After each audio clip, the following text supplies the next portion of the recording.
Hello everyone, welcome to my Batman Arkham Knight, Knightmare difficulty, no damage walkthrough. This is the beginning of the game up until the end of Ace Chemicals, and Knightmare difficulty is basically New Game Plus. So this is the case with Arkham City, Arkham Origins, and Arkham Knight, but on New Game Plus, it cranks up the difficulty to hard difficulty.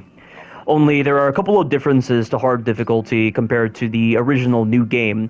So on New Game Plus, it is set to hard difficulty, but you inherit all of your upgrades from the original New Game run that you did, and enemies will no longer have the counter indicators displayed above their heads that indicates that they're about to attack you.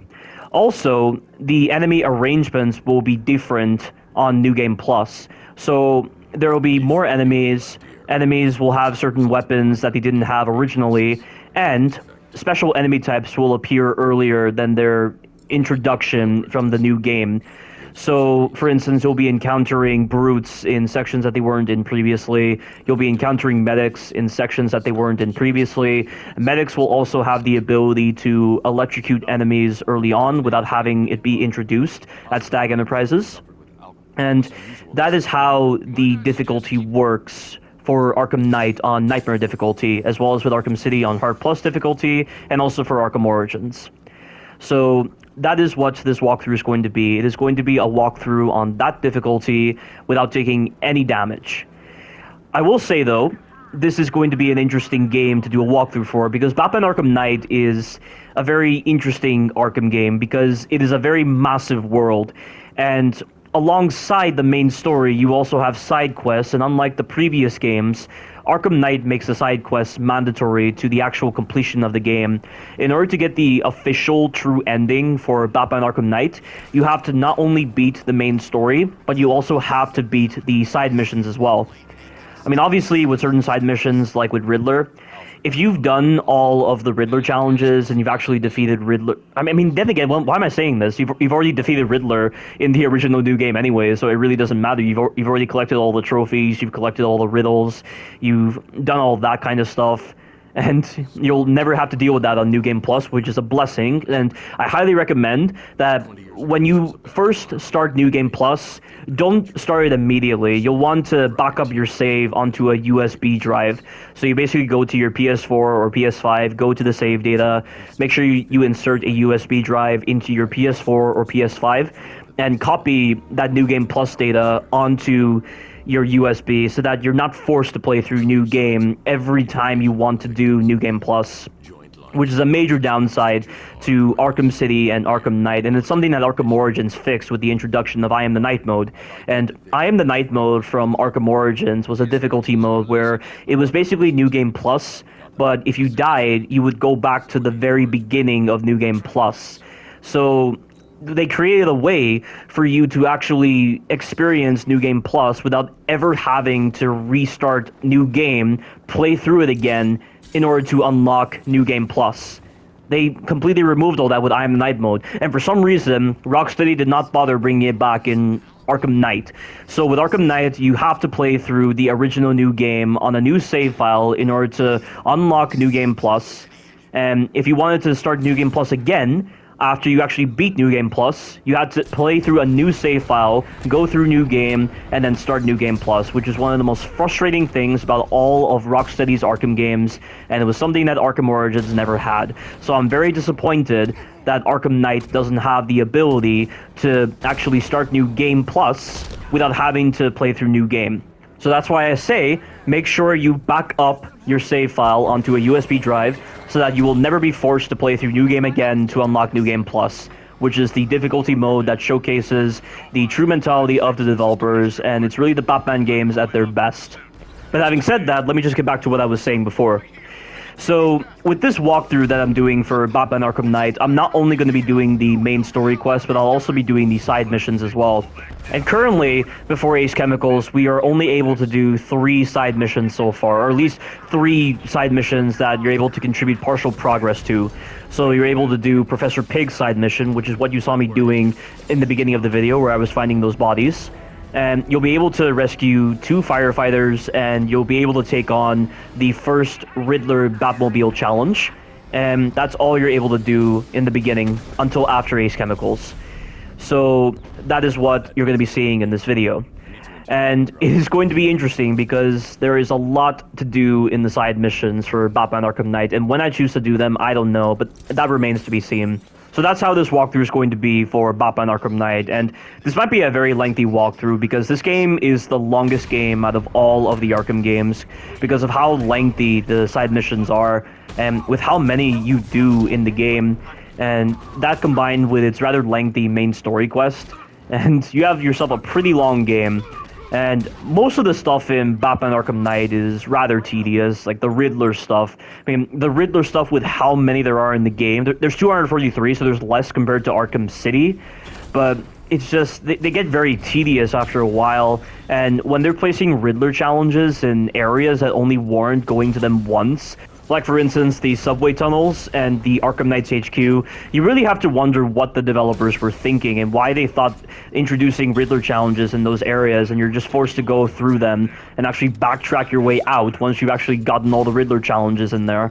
Like, why would they think that is a good idea? Why would they impact their own pacing just to introduce these very arbitrary side quests that just really make them feel undeserved and just unwelcoming? Like, it's a really dumb decision on Rocksteady's part, and really I feel like Rocksteady was rather puzzling with certain design decisions that they made with Batman Arkham Knight. Of course, it can't be as confusing as the last 20% of Batman Arkham Asylum, because the last 20% of Batman Arkham Asylum is the worst thing I've ever played in Batman Arkham Asylum. It's dreadful, and it's clear that the developers didn't playtest the last 20% of Arkham Asylum very well, but enough about that. I will say, though, there's so much that's happening in Batman Arkham Knight right now that it's so hard to really discuss all of them in detail until they actually occur again. Like, there's so many changes that they've made to the combat, there's a lot of changes that they've made to the Predator encounters, and obviously there's the introduction of the Batmobile, which is this game's identifying feature. The Batmobile is what separates this game from the rest of the Arkham games, and it is the most controversial feature in Batman Arkham Knight. And I lean more on the side of negativity, because I don't really like the way the Batmobile is implemented. And it's just, it can be very cumbersome to control at times, especially in those high-octane chases. Like, we just did a chase in the Batmobile when we were chasing that APC, and you have no idea how clunky and cumbersome the Batmobile is to handle when you're in those high-octane chases, and then the dodge that is provided for the Batmobile is horrendous. It doesn't cover a lot of distance, and it's so easy to dodge into debris, it's so easy to dodge into missiles. And when you're chasing enemies, and the enemies on this game are so good at perfectly calculating when they're supposed to turn, and they do all these possible turns that the Batmobile just physically cannot do, it really leads to a lot of frustration. And I honestly question whether it's worth including the Batmobile in my no damage restriction, because there's a lot of stuff involving the Batmobile that I really feel is rather annoying and tedious given the way the Batmobile is designed and with how its handling works. And as one reviewer once said, for the Batmobile in Batman Arkham Knight, it feels about as cumbersome to handle as a shopping trolley, and he was a British reviewer, which it's always fun to go back to that video occasionally because he talked about the PC version of Batman Arkham Knight, and I'm sure we all know the history of the PC version for Batman Arkham Knight.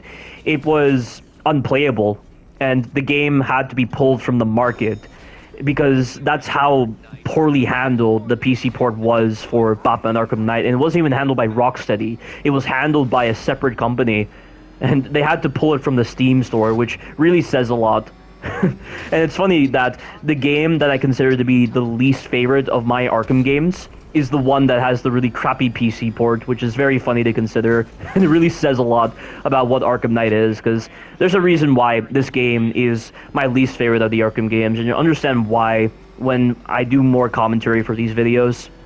But we've done a lot so far, and it's so hard to explain a lot of the things that happened so far in Batman Arkham Knight, like I've just explained. But we just did some side missions. We did the first part of Professor Pig's side mission, we did the first part of the firefighter side mission, and we're now doing the first part to Riddler side mission, where we're tackling this underground Batmobile course that Riddler has designed for us somehow in the span of about 9 months. I believe this game takes place 9 months after the events of Batman Arkham City, but how on earth did Riddler manage to construct all this? And a lot of people like to bang their foot against this particular side mission because it really doesn't make sense for Riddler to design these kind of courses for the Batmobile, because he's the enigmatic sort who likes puzzles and the like, but the Batmobile stuff doesn't follow that particular trait to Riddler, which is oftentimes why it is a very controversial side mission among a lot of fans of Batman Arkham Knight. And I totally understand it. I mean, it is fun, I do admit. I mean, it's a lot better than those chases with certain enemies and those vehicles when you're out in the open world. And I think it handles a little bit better than those chases. I mean, there are occasionally those Riddler challenges that definitely demonstrate how cumbersome the Batmobile is to handle, but I think they're a little bit more manageable. I mean, the final race course is really the one that is the worst. I mean, that's to be expected from the final challenge. Obviously, it's going to be the hardest one, but it's hard for poorly designed reasons, so therefore it's not hard for good reasons, it's hard for bad reasons, which means it is therefore not hard. Because that's exactly what it is. If a game has to be broken to be hard, then it means it's not broken. But I could be wrong right there. Maybe when I do that final racetrack for Riddler, it's not going to be too bad. But this game definitely represents a major turning point in the Arkham series, and sadly, it's the final game in this series, so I really don't understand what Rocksteady was thinking with making this the final game of the series. Yet they introduce all these designs that just feel so expansive, and it feels like it desires a lot more to expand on in a later game, but no, they make this the last game, which really pisses me off. But of course, that's entirely subjective. But compared to Arkham City, this game has so many more options at your disposal for combat. And also it introduces designs that really should have been in the previous games, and it's something that really pisses me off about this game. Like, for instance, when you knock enemies to the ground in the previous games, the only possible way you're going to hit them is with the ground finish move, where you press R2 and triangle at the same time, or you do the multi-ground takedown from Batman Arkham City and Batman Arkham Origins, where you press X and circle at the same time, and Batman will throw batarangs at enemies that are floored to the ground and instantly incapacitate them. But those were your only ways of actually hitting the enemies. You could not press square on those enemies and do a unique animation of hitting them on the ground. They only added this in Batman Arkham Knight. So it took them 6 years to finally implement a mechanic that allows you to do basic attacks on enemies that are floored to the ground. What on earth is that? Why would they waste such a long time before finally introducing a mechanic, a fundamental mechanic, that could actually make the combat so much better in the Batman Arkham games previously? Like, it's such a basic idea, being able to hit enemies on the ground, but no, they make it so specific to the ground finish and the multi-ground takedown, like, to very specific, like, animations, rather than to basic animations, that it doesn't complement the free flow that well. And the amount of times I floor so many enemies to the ground in the previous games, and I'm at the risk of an enemy getting up off the ground and attacking me while I'm in the middle of a ground finish animation, so I hesitate and I lose my combo, and there's no other way to hit enemies on the ground aside from a multi-ground takedown, and if I have no gold multiplier, I won't be able to do the special animation. Like, the amount of questions you had to tell yourself in those previous games, all because Rocksteady didn't bother putting in some kind of way to do normal attacks on enemies on the ground, and they're only now introducing this in Batman Arkham Knight. It boggles the mind. It really does. I don't know why it's taking them so long, but I'm glad it's there. But at the same time, it's such a basic fundamental feature that should have been in the earlier games. It really doesn't make any sense to me. And there are similar tangents that I really need to go on with regards to basic designs that really should have been in the previous games, or designs that are so basic yet Batman Arkham Knight treats them as upgrades. Those are definitely tangents I need to go on. But there's a lot I need to talk about with regards to the combat, Predator, and Batmobile stuff. But so much has happened, and it happens so much in this game that I don't know when I'm going to get the opportunity to talk about them. It's really tough to do so with this game. But I think now I'll just talk about the Predator stuff for Batman Arkham Knight, since we're in that Predator encounter. But right now, we are being introduced to some of the basic mechanics that you already know from the Predator encounters. But this right here, you're going to be using your Batarang to make noise to draw out these two enemies. Don't trust this. Just because it seems like the enemies are actually being lured by the sound doesn't mean that's actually what they do in the actual gameplay. All they do is just turn to where the noise is, but they don't actually go and investigate the noise. So don't think for 1 second that that whole introduction to using the Batmobile as a distraction is going to work just like that in the next couple of Predator encounters. But there are a couple of new additions to the Predator stuff. And you can see right here, there are grates, there are vents. I mean, we've already had this kind of stuff before, but with regards to the grates, Batman Arkham Knight introduces the ability to get inside the floor grates at a distance, and they've also changed the input. So rather than it being R2 and X to get inside of grates, it's now R2 and circle, which is wonderful because there are so many actions tailored to X, like for instance going into cover, doing evade animations, or running, or climbing up ladders, that it's easy to do the wrong animation at the wrong moment. So I guess that's why they changed the input. And then having the ability to actually enter floor grates at a distance, like Batman will actually roll into grates, is a wonderful design choice. And it definitely streamlines the whole process of actually doing these Predator encounters and actually taking advantage of the environment. And I think that's a really nice decision on Rocksteady's part, that once again it took them quite a while to actually even have the thought of doing that. But on this game, they've improved the silent takedowns immensely. So you know in the previous games where whenever you tried to do a silent takedown, oftentimes you had to jump down from a high place, or you had to initiate the silent takedown so close to the enemy, or you had to initiate the silent takedown in a way that probably would have screwed with its detection if you did it at a weird angle, and you know then you got spotted in the process. It's rather frustrating that way, and also like with staircases as well, where you try to do a silent takedown on staircases and it just wouldn't detect properly. Well, they've improved the silent takedowns immensely in Batman Arkham Knight. So one thing that they definitely changed about the silent takedowns on this game is that you can then actually use them at a distance. The detection on the silent takedown is improved immensely because you can actually initiate them at a greater distance. You don't have to be so close to the enemy to actually initiate the silent takedown, which is wonderful. And also, you have the ability to do silent takedowns from strategic positions, meaning like if you're above an enemy and you're within range to do the silent takedown, the game will actually give you the option to do the silent takedown, and Batman will do a unique animation where he will jump down and he'll initiate the silent takedown immediately, or he'll grapple down and you'll grab onto the thug and do the silent takedown, which is wonderful for the Predator encounters. And it once again delivers a more optimized, streamlined fashion, and you're not getting screwed by bat detection whatsoever, and it's wonderful that way. That's definitely a nice improvement to the Predator stuff. Which I can totally understand them taking that long to actually think of this whole idea, because that's just a case with a lot of developers where they take quite a while to realize this with detection. But they've also introduced a new Predator ability known as the Fear Takedown. And the Fear Takedown is the replacement for the Double Takedown. And it kind of sucks that you don't have the ability to do silent double takedowns like in Batman Arkham City and Batman Arkham Origins. But I imagine if you could, then it'd be too overpowered, which is why the Fear Takedown is the main highlight of the Predator stuff rather than introducing like the double takedown again. But the Fear Takedown is an ability that allows you to take down multiple enemies in rapid succession while still being noisy. And without upgrades, you're only able to do 3 takedowns before you run out of the Fear Takedown. But I have the upgrade where I'm able to do it 5 times, which is incredibly beneficial for some ways of actually starting encounters, or for actually doing certain Predator encounters. And it doesn't make that much of a difference in the like a new game mode, because I mean the enemy arrangement isn't as ridiculous as it is on New Game Plus, so having just 3 enemies taken down by a Fear Takedown isn't so bad.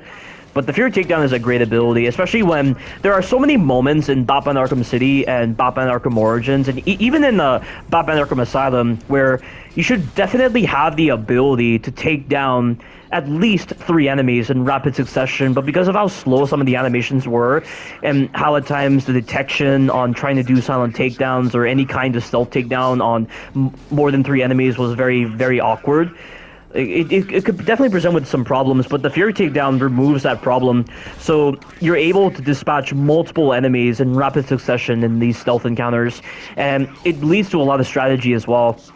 And also, with the Fear Takedown, you have to recharge it by doing silent takedowns. So one silent takedown is enough to recharge the Fear Takedown, which is wonderful. And the Fear Takedown is useful in case enemies are clustered together, and there are a lot of situations where enemies will be grouped together in order to stop you from taking advantage of the silent takedown, which is why you'll need to make sure you use your Fear Takedowns wisely.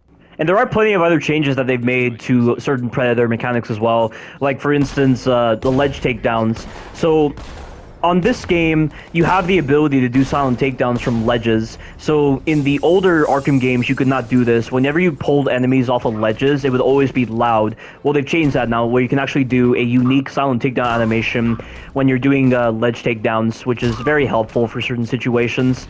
But yeah, there's a lot of changes like that. And I'll explain more of them when I get the chance, because I think there's too much to explain at the moment. But right now, we're inside of Ace Chemicals, and we're trying to rescue these two Ace Chemical workers. And there's something really interesting you need to note. So, the game tasked me with accessing a terminal to allow me to identify the ID tags that are tailored to these workers, but you don't have to do it. You can just immediately go towards the Ace Chemical workers and just find them, which is really good design. I'm so glad the game doesn't force you to actually gain access to those ID tags. You can actually just start the whole quest of finding these workers. If this was any other game, you'd be forced to do that whole quest where you had to use the ID tags to identify where they are, even though you already know where they are. So the fact that the game doesn't force you is wonderful. That's a really good design. Ooh, that right there, that's new.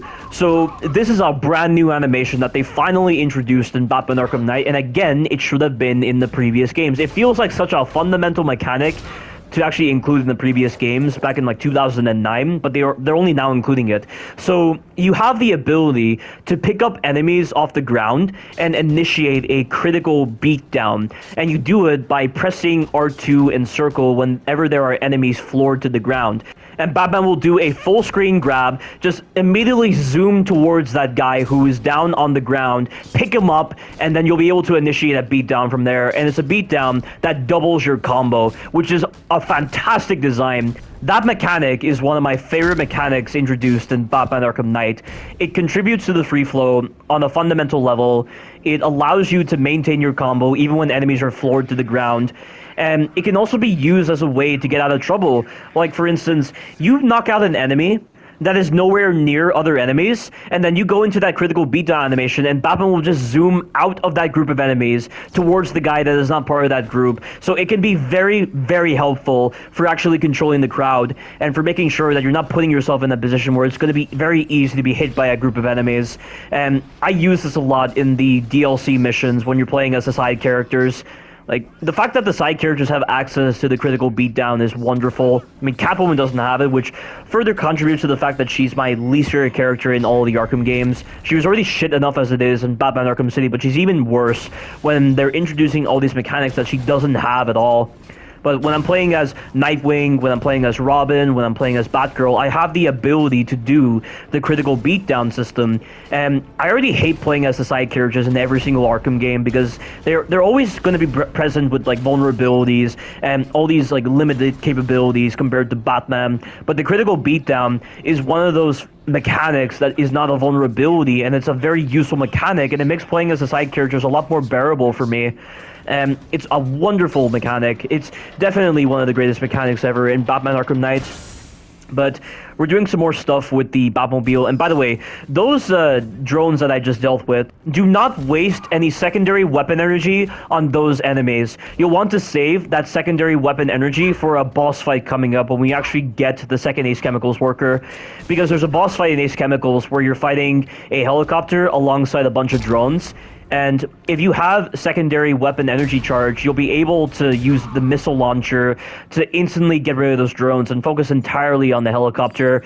And the helicopter is a pretty stupid fight. It has 3 attacks. One attack that it does is it will go low to the ground and it will start moving towards you to fire missiles at you as sort of a dive bomb technique. That move isn't so bad because you can just use the afterburner on the Batmobile in order to drive to the side and just completely avoid that move. And one other move that it has is the ability to fire missiles at you. The missiles aren't so bad because you can just use your Vulcan gun in order to shoot them out of the air, which is also the case with like Mamba drones when they're firing missiles at you. So those two moves aren't so bad, but it's the third move that is garbage. The boss has the ability to do a carpet bombing technique where he will go high in the sky and he'll fire these missiles at you that I don't understand how the missiles track you. Like, there are these circles on the ground, like these augmented reality circles that indicate where the missiles are firing, and the way they appear, I don't know if they're actually tracking Batman or if he's moving, they actually fire along the path he's going, not directly at him. But I get all these really inconsistent behaviors with that particular carpet bombing technique. And that's not even the worst part about that move. That move is garbage because it has a really shitty hitbox to it. Even when I'm not in the circle, I still take damage. And like, I'm slightly touching the circle, but that's all the boss needs in order to touch me with that carpet bombing technique, and it is such a broken move. However, there is a really good way to avoid it. There are two structures, like this whole area that I'm in right now, this is where the boss fight is taking place. But there are two ceiling structures that you can put the Batmobile under in order to avoid the carpet bombing technique that boss tries to use. Because he fires the missiles directly above you, and then they have to actually dive bomb you. But because you place the Batmobile under a structure that the missiles will collide with, it'll never hit you. So that's the only possible way to balance out that move. And I've also tested dodging it. And you know, you're going to be dealing with those kind of attacks on the original New Game as well, and you don't have access to all the upgrades immediately on New Game because this is the beginning of the game, so you won't have access to the double dodge ability with the Batmobile. You'll have access to only a single dodge, so I've been testing those moves out to see how the fight is like with just the single dodge. And the carpet bombing technique, if you're not using the structures, dodging it with the single dodge is rather obnoxious and pretty bad. But we're inside of Ace Chemicals right now, and we just have this last worker to rescue. Go to the spot and do the fear takedown. Try to make sure that you prioritize the combat specialists, which are the guys with the swords, and try to also get the medic as well. These two enemies can definitely change the flow of battle. The combat specialists will evade your attacks, and they pretty much work exactly like the assassins from Arkham City, where they'll dodge your attacks. They'll do either blue counters or yellow counters. And of course, the yellow counters are the ones where you have to use a blade dodge takedown. And the combat specialists on this game, I feel, are a lot more dangerous compared to the assassins from Arkham City because they feel faster. So actually timing when you're supposed to release triangle in order to initiate the blade dodge takedown can be tricky with these enemies. And also, the combat specialists have the ability to bounce off of walls or other enemies in order to attack you with an attack that you have to counter with just the normal tap of the triangle button. And at times, they'll mess up your combo because you accidentally prioritize them when they go into that animation. And because Batman hits nothing, he loses the combo. And it's really dumb that this is even a possibility. But I need to pause in this tangent right now because we're about to encounter the chopper in a moment. So there are going to be a bunch of drones supporting this chopper, and you need to make sure that you use the missile barrage in order to get rid of these drones. Try to make sure you get rid of that one drone. I mean, I only had 2 charges, so that's why I had to get rid of that drone. If I had more than 2 charges, I would have been able to take out all those drones in one hit with the missile barrage. But this structure right here that I'm under is safe. So as long as you position the Batmobile to be parallel to the wall that is right next to the left side of the Batmobile, you'll be fine. And do you see that structure right in front of me, like where I actually encountered those enemies before I used explosive gel to blow down the wall? That's another structure that's safe. But I find this spot to be the best because you have full reign to actually hit this guy, because the only move that he can do that can actually hit you is the dive bomb technique. I mean, if he fires missiles at you, you can just shoot them with the Vulcan gun, but the dive bomb technique, he'll hit you with one of those missiles for sure. I mean, you're safe like 90% of the time when it comes to sitting in that corner and avoiding the dive bomb technique. But when he does the dive bomb technique, just drive to the side and use the afterburner. And I feel like when he's low on life, he's more keen on using the dive bomb technique rather than any other move. And that's what I'm testing out right here. I'm not finishing him off right now because I'm wanting to see if he'll use any other move. But then I think, well, why waste time with this? So I just finished him off right there. And that trivializes the fight. So always make sure you have secondary weapon energy at your disposal. Use the missile barrage to take out those drones. And then focus all of your fire on that chopper. And you have just done the first boss of Batman Arkham Knight, which is kind of a decent fight. I mean, if that carpet bombing technique actually had better detection on its missiles, it wouldn't be so bad. It's a good thing as well that Rocksteady put in those structures, because without those structures, the fight would be so broken, and it'd just be down to dumb luck with dodging that stupid carpet bomb technique that the chopper does. But we're just doing some minor puzzles right here where we're just moving this ramp in order to make a path for the Batmobile. I have no idea why this is in Ace Chemicals. This feels on par with that of an old school survival horror puzzle design where why would they have this in some kind of environment like this? It just kills your immersion into a survival horror environment when you're just suddenly out of the blue doing an arcadey puzzle style for no reason. And it was only done this way to give the Batmobile some kind of emphasis in this part. But when we use this ramp to get inside of the building, there's going to be a couple of drones, and then from that point onward, it's just going to be militia. So, with the drones have a weakness where if you shoot the LED light on their structure, you'll be able to instantly take them out with the Vulcan gun. And I'm just trying to make sure that my shot is perfect, but I have to move forward a little bit. The detection on the weak spot with the Vulcan gun is very, very strict, and the Vulcan gun is not very accurate. Even though it looks like the crosshair is going to lead to a very accurate shot, it misses a lot of the times, and you'll only want to use that critical hit system for very specific drones. And I recommend using the critical hit system against the Diamondbacks, which were those drones that I dealt with, because the Diamondbacks are incredibly durable. They take about 3 shots from the 60mm cannon from the Batmobile in order to take out, and 3 shots is excessive. So that's why I try my best to make sure that I'm aiming in by zooming the camera, and then I use the Vulcan gun on those lights. There's 2 lights on the Diamondback. But it's just, when the Diamondback is not facing you directly, it's very hard to get an accurate shot with your Vulcan gun on that weak spot. When it's just facing at an angle, you can't nail that shot very well. And it's one of the most annoying parts with the Diamondback. Though I will say, though, when you have the CPU virus, hacking the Diamondbacks is very helpful. That's just one of the abilities that you get in a certain point in the story, in the new game, but you have access to immediately in the beginning of New Game Plus. But the CPU virus allows you to hack drones, and they will fight for your side. Hacking certain drones, like for instance the Diamondback or the Mamba, those drones are very good at getting rid of enemies. It's just one thing that has always confused me about the drones that you've hacked is whether they have a timer on them and then they blow up, or if enemies can actually detonate them and then they actually go down. I don't know if the health on any drones that you hack is based on a timer, or it's actually based on health, like when they're actually taking damage from enemy drones. That's what's always confused me. And I've gotten mixed results where it just seems like both scenarios are the case, and it can't be. That's not possible. But right there, before you start this fight, make sure you get the Batmobile in. You don't have to do this. You could engage in the combat encounter if you want to, but I just feel like you're going to open yourself up to a lot of the holes present with the combat on this game, because this game might be the combat at its best, but it still has the same exact holes present in every single Arkham game when it comes to the fundamental designs, where Batman will prioritize the wrong guy, and when the enemies cluster together, it can definitely confuse the game over which enemy it wants to prioritize. And that's why I opted to do that instead. But we now have a Predator encounter right over here, and this is really the first Predator encounter. I mean, that Predator encounter that involved you accessing that terminal, I don't really consider that to be a Predator encounter. This one's a real Predator encounter. And what I do is I do a silent takedown on that guy, and then I come over here. I'm going to do a ledge takedown on one of these enemies, and it's going to be classed as a silent takedown, which is a really good design choice on the game's part.